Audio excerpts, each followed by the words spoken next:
হইলাম কলঙ্কিনী।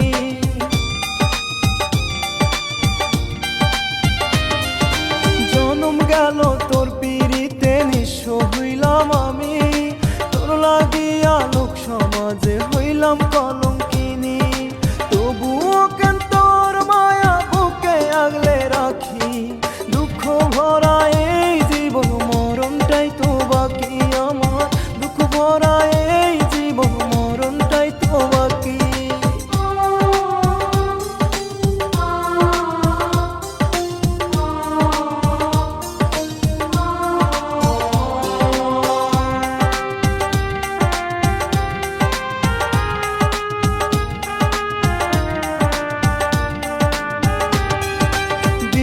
শেষে